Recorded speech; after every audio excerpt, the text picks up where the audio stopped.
ఫైనల్‌గా ఎప్పుడు వెళ్తామా అనుకున్న టెంపుల్‌కి వెళ్ళి మంచిగా దర్శనం చేసుకున్నాం.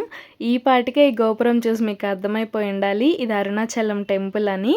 మేమైతే ఈవినింగ్ టైం రీచ్ అయ్యాము. రీచ్ అయిన వెంటనే కొంచెం రెస్ట్ తీసుకొని గిరి ప్రదక్షిణ స్టార్ట్ చేసేసాము.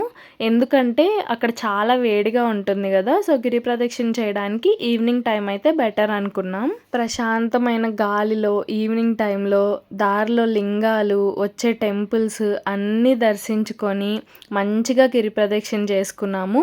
మోక్ష మార్గం దగ్గరకొచ్చేసరికి మాకొక 1½ అవర్ వరకు వెయిటింగ్ టైం పట్టింది.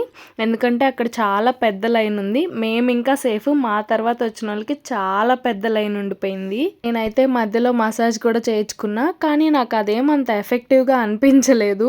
ఇంకా తర్వాతే నాకు నడవడం కష్టం అనిపించింది. కానీ మోక్ష మార్గం దాటేసిన తర్వాత మనకి చాలా తక్కువ డిస్టెన్సే ఉంటుంది కాబట్టి ఈజీగానే అయిపోయింది. ఇంకా నెక్స్ట్ డే ఎర్లీ మార్నింగ్ 3:30కి అట్లా లేచి ఫ్రెష్ అప్ అయిపోయి లైన్‌లో నించున్నాం దర్శనం కోసం.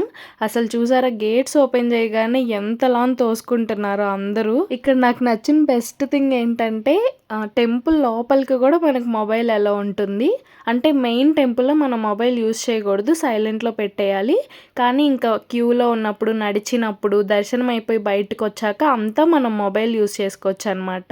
మాకు దర్శనం అయితే చాలా బాగా జరిగింది. ఈ రౌండ్ ట్రిప్‌కి టోటల్ కాస్ట్ ఎంత అవుతుంది? అలాగే మనం ఎన్ని డేస్‌లో ఇది ప్లాన్ చేసుకోవాలనే డీటెయిల్స్ కావాలంటే కామెంట్ చేయండి. నెక్స్ట్ వీడియోలో పోస్ట్ చేస్తా. Please do subscribe.